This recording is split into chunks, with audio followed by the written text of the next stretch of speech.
Bom, qual a função dos RNAs não codificantes? Controle da dinâmica do cromossomo, splicing.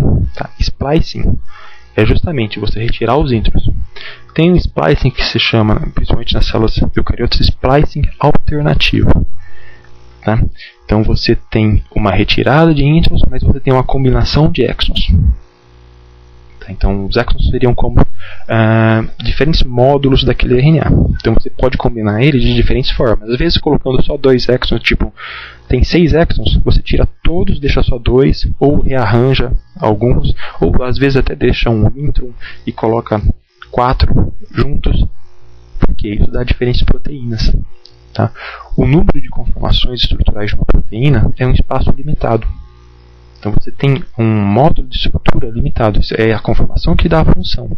Você misturando esses módulos, você pode fazer com diferentes funções. Por exemplo, uma polimerase. Tá? Você tem polimerases que se ligam a DNA e polimerases que se ligam a RNA. Polimerases que transcrevem RNA e polimerases que transcrevem DNA. Se você misturar esses módulos, você pode ter proteínas com funções diferentes. Seriam 4 módulos que em combinações dariam os diferentes tipos de polimerase. Tá, isso é só um exemplo mais grotesco para vocês terem uma ideia mais ou menos do que eu estou falando. Bom, outra função dos RNAs não codificantes seria edição de RNAs, inibição da tradução, degradação de RNA mensageiro, isso daqui microRNA, tá? E RNA transportador e RNA ribossomal. Tá? Aqui eu coloquei cuidado, transcritos em grande quantidade. Na verdade, sim, a ciência sempre soube ver esses RNAs. Por quê? Porque esses daqui são RNAs estruturais também, como as proteínas. O RNA transportador é o que transporta os aminoácidos, ele é preciso em grande quantidade. O RNA ribossomal é aquele que vai traduzir, né? Ele, junto com algumas proteínas estruturais, ele vai formar um ribossomo que vai traduzir o RNA mensageiro em proteínas. Então também é expresso em grande quantidade.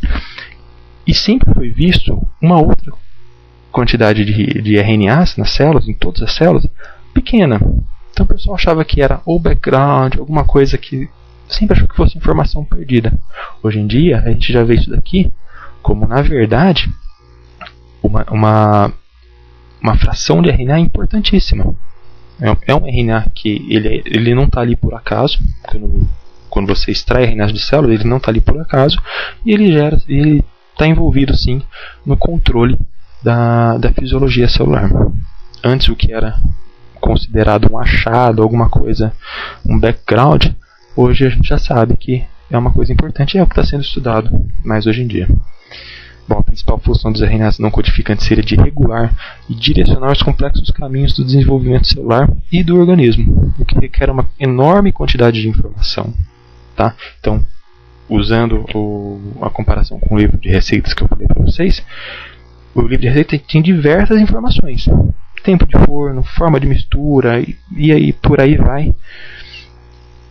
E pouca quantidade de proteína, pouca quantidade dos ingredientes. Os ingredientes mesmo ele fala uma hora ou outra. O que mais pega para você fazer a espécie do que você está produzindo ali, no caso a comida ou a espécie, o organismo, é justamente as outras coisas que estão subentendidas, que é a informação que não é traduzida em proteína. Tá, o que é uma enorme quantidade de informação no organismo tão precisamente esculpido como o ser humano. Tá, então a gente precisa de muita informação para chegar aonde nós estamos. Bom, as informações levaram à descoberta dos RNAs não codificantes têm profundas implicações sobre o dogma da biologia molecular, o dogma central da biologia molecular. Então aquela frase, o que é verdadeiro para E. coli também é verdade para um elefante, já não pode mais ser aplicado. Tá? Por tudo isso que eu apresentei para vocês, isso daqui já não pode mais ser aplicado.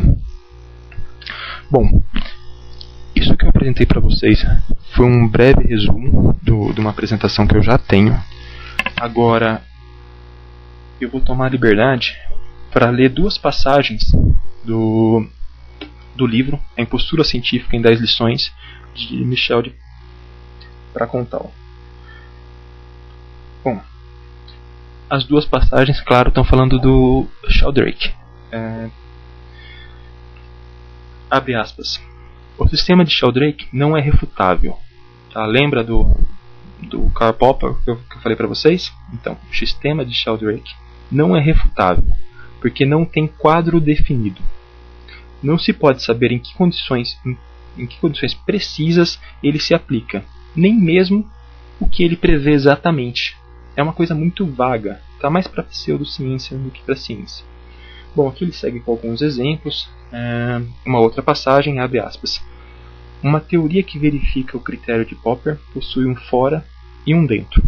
Não é o caso da teoria de Sheldrake, nem em geral das teorias pseudocientíficas. Essas teorias são supostamente aplicadas num campo que não conhece outros limites a não ser os da imaginação.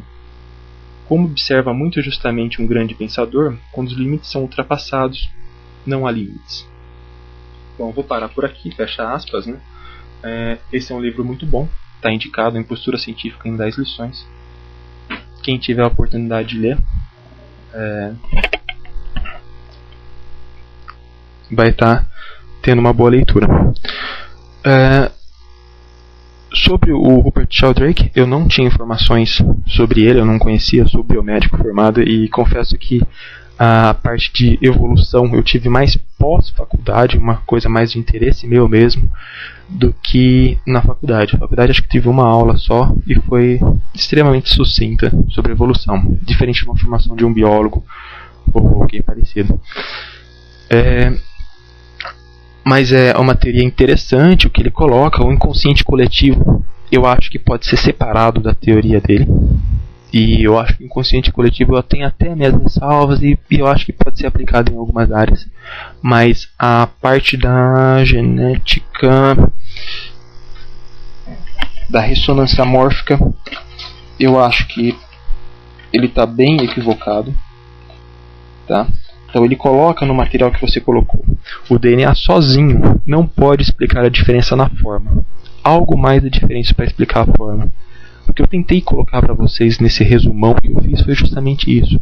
Esse algo a mais que pode explicar a forma. Sem partir para uma coisa que não pode ser colocada em linhas científicas como o Sheldrake.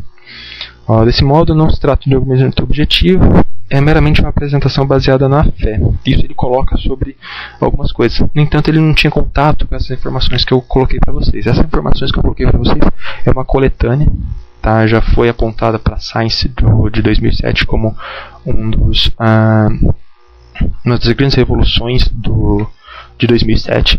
Isso daí tende a crescer, pesquisa nessa área, livros de biologia molecular vão mudar. O dogma central da biologia molecular, que eu nem colocaria mais como dogma central da biologia molecular, vai mudar, vai ser condicionado para uma área mais específica. E o RNA, o mundo de RNA vai florescer de novo, né? A gente vai dar mais importância para essa outra parte. Mas agradeço a todos vocês por estarem ouvindo, agradeço principalmente ao André por ter me dado a oportunidade de ler sobre o Sheldrake. Mesmo não concordando com o Sheldrake, eu não estou aqui para falar assim, não, o que eu apresentei para vocês é verdade. Não, o que eu apresentei para vocês é o que a gente está achando em ciência. Eu acho que ela explica melhor do que as explicações do Sheldrake. Eu prefiro acreditar isso do que numa ressonância mórfica. Eu não me convenceu o material do Sheldrake. Mas sempre discutir sobre isso traz sempre bastante informações. Então eu agradeço ao André por ter disponibilizado o material e a oportunidade por estar discutindo isso daqui com vocês. E agradeço a todos vocês, espero que tenham gostado. Se ficou alguma coisa que não ficou muito clara, vocês podem estar colocando, eu vou tentar responder, mas eu peço desculpa se eu demorar um pouquinho, como eu demorei nesse caso com o André para responder essa daqui. Porque às vezes eu estou um pouquinho ocupado, tá bom? Eu vou tentar fazer meu esforço para tentar responder o mais rápido possível.